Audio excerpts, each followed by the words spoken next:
اب مستورات یہ بھی سوچ رہی ہوں گی کہ بچیوں کے بارے میں کچھ بتائیں. تو نبی علیہ الصلوۃ والسلام بچیوں کو بھی محنت مشقت کا کام کرنے کی تلقین فرماتے تھے، بلکہ ان کو چلنے اور دوڑنے کی تلقین فرماتے تھے. یہاں تک کہ حدیث مبارکہ میں ہے کہ نبی علیہ الصلوۃ والسلام ایک مرتبہ جہاد کے لیے تشریف لے گئے. سیدہ عائشہ صدیقہ رضی اللہ تعالی عنہا ساتھ تھیں. تو عشاء کے بعد قضائے حاجت کے لیے نکلے کہ ہم ویرانے میں جائیں اور ضرورت سے فارغ ہوں. تو وہاں پر نبی علیہ الصلوۃ والسلام نے فرمایا عائشہ اور دوڑیں. اب وہ یوں ہستی ہیں جو انسانوں میں سب سے زیادہ خشوع رکھنے والی، سب سے زیادہ خوف، اتقاکم باللہ، تم میں سب سے زیادہ تقوی پرہیزگاری والا، یہ اللہ کے وہ پیارے حبیب صلی اللہ علیہ وسلم ہیں. اپنی اہلیہ سے فرماتے ہیں کہ عائشہ دوڑے. چنانچہ نبی علیہ السلام نے اپنی اہلیہ کے ساتھ دوڑ لگائی اور آپ صلی اللہ علیہ وسلم نے ان کو جیتنے کا موقع دیا. تو عائشہ صدیقہ عنہا جین کے خوش ہو گئی. کبھی کبھی بیویوں کو ون پوزیشن میں بھی لانا چاہیے تاکہ ان کا کانفیڈنس بڑھے اور وہ فیل کریں کہ ہم بھی کچھ اچیو کر سکتی ہیں. یہ نبی علیہ الصلوۃ والسلام کی کیا جو ہے وہ پیاری تعلیم تھی. دنیا کے ماہر نفسیات حیران ہیں. تو جب عائشہ صدیقہ عنہا جیت گئی، عمر چھوٹی تھی، تو بڑی خوش. نبی علیہ السلام خاموش ہو گئے. کئی سال گزر گئے. پھر ایک مرتبہ ایسا موقع ملا، نبی علیہ السلام نے فرمایا عائشہ دوڑ لگائیں. انہوں نے کہا ہاں. جب دونوں نے دوڑ لگائی تو اب نبی علیہ الصلوۃ والسلام آگے بڑھ گئے. حدیث مبارکہ میں ہے نبی علیہ السلام مسکرا بھی رہے تھے، فرما بھی رہے تھے عائشہ تلک بتلک، پہلے تو جیت گئی تھی، اب میں جیت گیا، میں نے تیرا حساب برابر کر دیا. تو دیکھو اس میں بیوی کے ساتھ دل لگی بھی ہے اور ورزش بھی ہے. چنانچہ اس سے معلوم ہوا کہ لڑکیوں کو بھی اگر گھر کے اندر کوئی گراؤنڈ ہو، گراسی جگہ ہو، تو وہاں پر باقاعدہ دوڑنا بھاگنا چاہیے تاکہ ان کی بھی صحت اچھی بنے. ایک صحابیہ نے اپنے بیٹے کے ساتھ مل کر نبی علیہ السلام کے ساتھ جہاد کیا، یعنی نبی علیہ السلام کے ساتھ مل کر بیٹا بھی ساتھ تھا. احد کے میدان میں آئیں اور وہ نبی علیہ السلام کی حفاظت کرتی تھی. جب کوئی کافر نبی علیہ السلام کی طرف جانے لگتا وہ صحابیہ اس پر وار کرتی تھی. اور حدیث پاک میں آتا ہے کہ ایک کافر قریب آنے لگا جس نے اس کے بچے کو زخم لگایا تھا. تو نبی علیہ السلام نے اشارہ کیا اس کی ماں کو کہ یہی ہے جس نے تیرے بیٹے کو زخم لگایا. سبحان اللہ. وہ صحابیہ کتنی جرت والی ہوں گی. سیدہ صفیہ رضی اللہ تعالی عنہا کے بارے میں آتا ہے کہ جنگ میں جب یہودی قریب تھے تو ادھر سے خطرہ تھا کہ وہ عورتوں کی طرف حملہ نہ کر دیں، اور واقعی ایک یہودی عورتوں کی طرف آ گیا. تو سیدہ صفیہ رضی اللہ تعالی عنہا نے خیمے کی چوب نکالی، بانس نکالا اور اس آنے والے مرد کے سر کے اوپر مارا اور اس کو وہیں پر قتل کر دیا. اور پھر ایک مرد صحابی جو پہرے پر تھے ان کو بتایا تو انہوں نے اس کی لاش کو یہودیوں کی طرف پھینکا. تو یہودیوں کے دل میں خوف بیٹھ گیا کہ ادھر صرف عورتیں ہی نہیں مرد بھی ہیں، چنانچہ انہوں نے عورتوں پر حملے کا پروگرام ترک کر دیا. تو جرت تھی نا ان کے اندر جو انہوں نے ایسا کر دیا. جنگ کے میدان میں سیدہ عائشہ صدیقہ رضی اللہ تعالی عنہا اور سیدہ فاطمہ الزہرا رضی اللہ تعالی عنہا زخمیوں کی خبرگیری کرتی تھی، پٹی باندھتی تھی، مرہم لگاتی تھی. چنانچہ جب نبی علیہ الصلوۃ والسلام کے دندان مبارک شہید ہوئے تو وہ جگہ بھی موجود ہے جہاں فاطمہ الزہرا رضی اللہ عنہا نے کوئی چیز جلائی اور اس کی راکھ زخموں کے اوپر لگائی. تو معلوم ہوا کہ یہ گھر کے اندر فالج زدہ بندے کی طرح بیٹھنے والی عورتیں نہیں تھیں، بلکہ ایسے مواقع پر یہ دین کے لیے خدمت کرنے والی عورتیں تھیں. مشق میں پانی بھرا ہوتا تھا، اور اٹھائی ہوتی تھی اور زخمیوں کو پانی پلا رہی ہوتی تھی. اب آج کی بچیاں 5 کلو کا وزن سر پہ رکھ دو تو کھڑی ہوں گی تو بیٹھ جائیں گی. یہ بیچاری کیا مشقیں اٹھائیں گی؟ تو شریعت کہتی ہے کہ بیٹا ہو یا بیٹی، صحت تو دونوں کی اچھی ہونی چاہیے. چنانچہ خولہ بنت ازور رضی اللہ تعالی عنہ، فتوحات شام میں ان کا تذکرہ آتا ہے کہ حضرت زرار رضی اللہ تعالیٰ عنہ ایک مرتبہ گرفتار ہو گئے. تو خالد بن ولید عنہ نے فرمایا کہ بھئی ہمیں حملہ کرنا ہے. وہ فرماتے ہیں کہ میں نے دیکھا ایک سوار ہے جس نے اپنے چہرے کو بھی چھپایا ہوا ہے، صرف آنکھیں کھلی ہیں، اور وہ گھوڑے پر سوار ہے اور اس پھرتے کے ساتھ گھوڑے کو بھگا رہا ہے کہ گھوڑا کبھی دائیں کبھی بائیں. ہر دیکھنے والا سوچتا ہے کہ یہ تو کوئی بڑا ہی گھوڑا بھگانے والا بندہ ہے، ماہر انسان ہے. فرماتے ہیں جب جنگ ہوئی تو وہ سوار میرے قریب قریب تھا، کبھی میں اس کو دشمن سے بچاتا اور کبھی میں دشمن کے نرغے میں آنے لگتا تو وہ سوار مجھے دشمن سے بچاتا. حتیٰ کہ خوب ہم نے جہاد کیا. جب واپس لوٹے تو ہمیں پتہ چلا کہ زرار رضی اللہ تعالیٰ عنہ کو دشمن نے گرفتار کر لیا. تو خالد بن ولید عنہ نے فرمایا، حکم دیا کہ ابھی آپ لوگ آرام نہ کریں، ہمیں ان کا پیچھا کرنا ہے اور زرار عنہ کو وہاں سے آزاد کروانا ہے. تو فرماتے ہیں کہ جو لوگ اکٹھے ہوئے ان میں وہ نوجوان بھی نظر آیا. تو خالد بن ولید عنہ نے پوچھا کہ من انت، تو کون ہے؟ آگے سے کوئی جواب نہیں. پھر آپ نے ذرا سختی سے کہا کہ میں امیر جیش ہوں اور میں پوچھ رہا ہوں کہ تم کون ہو. تو جب خالد بن ولید عنہ نے یہ پوچھا تو آگے سے نسوانی آواز آئی، میں زرار کی بہن خولہ ہوں. تو آپ حیران رہ گئے، خولہ تم عورت ہو کہ اس طرح مردوں کے ساتھ مل کر جنگ کر رہی تھی؟ تو خولہ نے جواب دیا کہ حضرت جب بھائیوں پہ مشکل بنتی ہے تو پھر بہنوں کو میدان میں آنا پڑتا ہے. پوچھا کہ تم نے پہلے کیوں نہیں بتایا؟ کہ حضرت میں نے اس لیے نہیں بتایا کہ آپ کہیں مجھے منع نہ فرما دے. اب آپ مہربانی کیجیے، میرے بھائی کی تلاش میں جب آپ جائیں گے تو مجھے اپنے ساتھ رکھیے. چنانچہ خولہ لانا ساتھ گئیں اور اپنے بھائی کو آزاد کروا کے واپس لے کے آئیں. فتوحات شام میں لکھا ہے کہ ایک مرتبہ رومیوں کی تعداد بہت زیادہ تھی اور مسلمان اتنے تھوڑے تھے جیسے کہ ایک سفید گھوڑے کے ماتھے پہ کوئی کالا تل ہوتا ہے، اس طرح تھوڑے سے تھے، چاروں طرف رومی تھے. تو وہ دن مسلمانوں کے لیے بہت مشکل دن تھا. چنانچہ صحابہ رضی اللہ تعالیٰ عنہ نے ان کے سامنے صف آرائی کی اور جہاد کرنے لگے. تو جب جہاد ہوا تو ان کی کثرت کی وجہ سے مسلمان آہستہ آہستہ پیچھے ہٹنے لگے.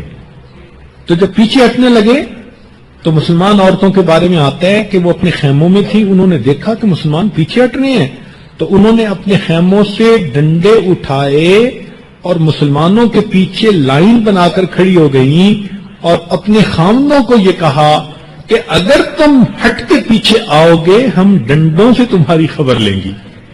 یہ وہ موقع تھا جب ہندا نے تاریخی شعر کہا تھا، نحن بنات الطارق، کہ ہم تو ستاروں کی بیٹیاں ہیں. اب وہ پورے اشعار اگر پڑھیں تو انسان حیران ہو جاتا ہے. تو مسلمان عورتیں الحمدللہ ایمان سے بھی صحت مند اور اپنی جان کے اعتبار سے بھی صحت مند. صحت مند موٹے کو نہیں کہتے، موٹاپا تو بیماری ہے. صحت مند کہتے ہیں اس بندے کو جو کام جتنا چاہے کرے مگر تھکنے کا نام نہ لے، اس کو صحت مند کہتے ہیں. اس لیے ایک بچی دیکھنے میں سمارٹ بھی ہوگی اور صحت مند بھی ہوگی، مگر ایسی بچیاں کہ دیکھنے میں پتہ چلے کہ آج نہیں تو کل تو اس کو ٹی بی ضرور ہو جائے گی، یہ تو اچھی بات نہیں ہے نا. تو بچیوں کی بھی صحتیں مناسب ہونی چاہیے. جوان العمر بچی ہے، چہرے پہ خون کی سرخی ہونی چاہیے. ہمارے بزرگ اس کام کے لیے یہ طریقہ اختیار کرتے تھے کہ بجائے عورت دوڑے بھاگے اور اس قسم کے کام کرے، وہ گھر میں عورتوں کی ذمہ داری ایسی لگا دیتے تھے کہ ان کو مشقت والے کام گھر میں کرنے پڑتے تھے۔ مثال کے طور پہ چکی پیسنا، سیدہ عائشہ صدیقہ رضی اللہ تعالی عنہا کی ایک چکی جس میں وہ گندم پیستی تھیں ایک جگہ تھی، اس عاجز کو دیکھنے کی سعادت حاصل ہوئی۔ تو اب جو عورت اپنے گھر میں خود آٹا پیسے تو اگر آدھا گھنٹہ ایک گھنٹہ لگائے تو اس کو تو پھر پسینے چھوٹیں گے نا، اور صحت خود بخود بنے گی۔ آٹا گوندنا خود اس پہ زور لگتا ہے۔ ہمارے علاقوں میں صبح صبح عورتیں اٹھتی تھیں تو لسی بناتی تھیں، کیونکہ ہر گھر میں لسی استعمال ہوتی تھی۔ آج مشینی دور آ گیا اور پیکڈ فوڈ ملنے لگ گیا تو ان چیزوں کی ضرورت ہی نہیں، مگر جو عورت لسی بناتی تھی آدھا پونا گھنٹہ اس کو دونوں ہاتھوں سے بلونا پڑتا تھا اور اس کی انتہائی ورزش ہوتی تھی۔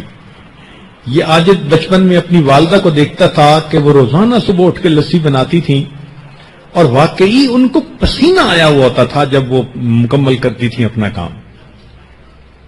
اسی طرح کپڑے گھر میں خود دھونا، آج کل تو واشنگ مشین آ گئی، پہلے عورتیں اپنے کپڑے خود دھوتی تھیں۔ اب جس دن سارے گھر کے کپڑے دھونے ہوتے تھے تو تھک تھک کے عورت کا برا حال ہوتا تھا۔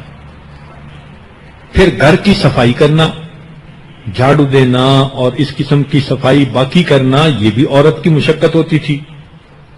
سیدہ فاطمہ الزہرا رضی اللہ تعالی عنہا، نبی علیہ الصلوۃ والسلام کی صاحبزادی، ان کے پاس کوئی خادمہ نہیں تھی، فرماتی ہیں کہ گھر کے کام کرنے کی وجہ سے میرے ہاتھوں میں گٹے پڑ گئے تھے۔ یہ وہ نازنین ہیں جو اللہ کے پیارے حبیب صلی اللہ علیہ وسلم کی صاحبزادی ہیں، خاتون جنت ہیں، اور کام کرنے کی وجہ سے ان کے ہاتھوں پہ گٹے پڑ گئے تھے۔ ان کے صدقے اس امت کو تسبیحات فاطمہ ملی۔ نبی علیہ الصلوۃ والسلام ایک مرتبہ تشریف لے جا رہے تھے تو اسماء رضی اللہ تعالی عنہا کو دیکھا کہ اونٹوں کے لیے چارہ کاٹ کر وہ لا رہی ہیں۔ تو یہ دیکھیں، چارہ کاٹنا، اونٹوں کے لیے کھجور کی گٹھلیوں کو پیسنا، یہ کتنا مشقت والا کام۔ تو ان عورتوں کی گھر کے کاموں میں ہی خود کو خود ورزش ہوتی رہتی تھی۔ اب اسی طرح بچے کی خبر گیری، اگر عورت باقاعدہ اچھے طریقے سے بچے کو اٹینڈ کرے تو ایک بچہ مت مار دیتا ہے۔ ہمارے ہاں حنانہ ایک بچی ہے، ابھی فون پہ مجھے اطلاع ملی گی کہ ہم سے سنبھلتی نہیں، اب ہمیں سنبھالنے کے لیے ایک کی جگہ دو کی ضرورت ہے۔ تو ایک بچے کو سنبھالنا بھی مستقل کام ہوتا ہے۔ پھر یہ عورتیں گھروں میں سینہ پرونا بھی خود کرتی تھیں۔ اب دیکھیں، جب وہ فارغ ہو کے کپڑے سیتی تھیں تو ایک ہاتھ سے مشین چلاتی تھیں تو ورزش ہوتی تھی نا ان کی۔ پھر کئی عورتیں تو گھر میں سوت کاٹتی تھیں، اس میں بھی ورزش ہوتی تھی۔ پھر دیہات میں رہنے والی عورتیں تو بکریاں چراتی تھیں، اور بکریاں چرانا تو اتنا مشقت والا کام ہے کہ بکریوں کے پیچھے بھاگنا دوڑنا پڑتا ہے، بندے کی مت ماری جاتی ہے۔ پھر بکریوں کا دودھ بھی خود نکالتی تھیں، اور کئی جگہوں پر تو ایسا کہ پانی کا انتظام نہیں ہوتا تھا تو عورتیں اپنے سروں پر پانی کے مٹکے لے کر دور سے 2 میل 3 میل دور اپنے گھروں میں لاتی تھیں۔ تو اس وقت کی نوجوان بچیوں کی یہ ورزشیں ہوتی تھیں، اس لیے ان کو باقاعدہ کسی کلب میں جانے کی ضرورت نہیں پڑتی تھی، وہ گھروں میں ہی اپنی ذمہ داریاں بھی پوری کر لیتی تھیں، اور اس سے ان کی صحت بھی اچھی ہوتی تھی۔ پھر اس کے علاوہ اگر ان کے پاس وقت ہوتا تو نوجوان بچیاں رسی پھیلانگتی تھیں، 2 بچیاں رسی گھماتی تھیں اور ایک بچی اس کو پھیلانگتی تھی، تو یہ بھی ورزش تھی اس زمانے کی۔ پھر کبھی کبھی یہ بچیاں ہائیڈ اینڈ سیک آپس میں کھیلتی تھیں، اس میں بھی دوڑنا بھاگنا پڑتا ہے۔ آج کل کے زمانے میں لائف سٹائل ڈیفرنٹ ہو چکا، بہت سارے ایسے مشقت کے کام ہیں جو آج لڑکی کو نہیں کرنے پڑتے۔ تو آج کی لڑکی کیا کرے؟ ذہن میں یہ سوال پیدا ہوتا ہے. تو اس کا ایک آسان طریقہ تو یہ ہے کہ ٹریڈ مل گھر کے اندر رکھوا لی جائے, اس کے اوپر انسان آرام سے چل بھی سکتا ہے, دوڑ بھی سکتا ہے. لیکن ورزشوں میں سے سب سے بہتر ورزش چلنا ہے. اس کو کہتے ہیں برسک واک. چنانچہ جو آدمی ہفتے میں 3-4 دن برسک واک کر لے اس کو ہارٹ اٹیک نہیں ہو سکتا. نبی علیہ الصلوۃ والسلام جب چلتے تھے تو حدیث پاک میں آتا ہے کہ یوں محسوس ہوتا تھا جیسا کہ یہ اونچائی سے نچائی کی طرف آ رہے ہیں. اتنا تیز چلتے تھے اور اسی کو آج دنیا برسک واک کہتی ہے. میرے پیارے حبیب صلی اللہ علیہ وسلم کا مبارک طریقہ آج اچھی صحت بنانے کے لیے سب سے بہترین طریقہ نظر آتا ہے. جو لوگ جاگنگ کرتے ہیں ان کے بارے میں میڈیکل رپورٹ یہ ہے کہ آخری عمر میں پاؤں کے جوڑوں میں ان کو دردیں شروع ہو جاتی ہیں. لیکن برسک واک سب سے زیادہ سیف ہے اور یہی سنت ہے. لہذا اگر گھر کے اندر ٹریڈ مل رکھ لی جائے اور اس کے اوپر واک کر لیا جائے, یا گھر کے اندر اگر کورٹ یارڈ ہے, صحن ہے, اس کے چکر لگا لیے جائیں تو یہ سب سے بہترین طریقہ ہے. بعض بچیوں کو گھر کے اندر سائیکلنگ کی عادت ہوتی ہے, یہ بھی ورزش کی ایک مشین ہے. شرعن یہ بھی جائز ہے. ہر وہ ورزش جو پردے میں کپڑوں کے ساتھ کی جا سکے بچیوں کو اس کی اجازت ہوگی. لہذا اگر بعض بچیوں کے گھروں میں سائیکل ہے ورزش کے لیے اور وہ اس کو چلا لیتی ہیں تو وہ بھی ٹھیک ہے. اسی طرح اگر گھر کے اندر سوئمنگ پول بنا ہوا ہے اور بچیاں اس میں سوئمنگ کرتی ہیں تو سوئمنگ بہترین ورزش ہے. آدھا گھنٹہ سوئمنگ کرو تو ایسے بھوک لگتی ہے کہ جیسے انسان نے 2 دن پہلے کا کھانا کھایا ہوا تھا. اس لیے کہ بدن کی انرجی لگتی ہے اور اس کو پھر نیوٹریشن کی ضرورت ہوتی ہے. اسی طرح بیڈمنٹن بھی ایک اچھی گیم ہے بچیوں کے لیے. گھر میں کھیل سکتی ہیں اور کپڑوں کے سمیت یہ گیم کھیلی جا سکتی ہے. لہذا اگر اس قسم کی ہلکی پھلکی گیم گھر کے اندر بچیاں کریں تو شرعن جائز بھی ہیں اور ضروری بھی ہیں. ایک اور سوال پیدا ہوتا ہے کہ آج کل مارشل آرٹ سکھائے جاتے ہیں, تو اگر تو لڑکے ہیں تو ان کو تو مارشل آرٹ سکھانے چاہیے تاکہ ان کو سیلف ڈیفینس آ سکے, اور اگر بچیوں کو کوئی عورت سکھانے والی ہو تو سکھانے میں کوئی حرج نہیں. مرد سے سیکھنا حرام, کسی کلب میں جانا سیکھنے کے لیے حرام جہاں مرد ہوتے ہیں.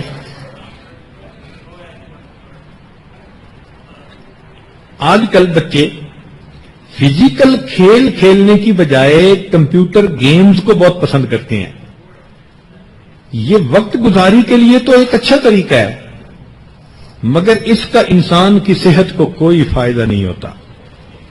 نہ پسینہ آتا ہے, نہ تھکتا ہے, نہ بدن کو کوئی ورزش ہوتی ہے.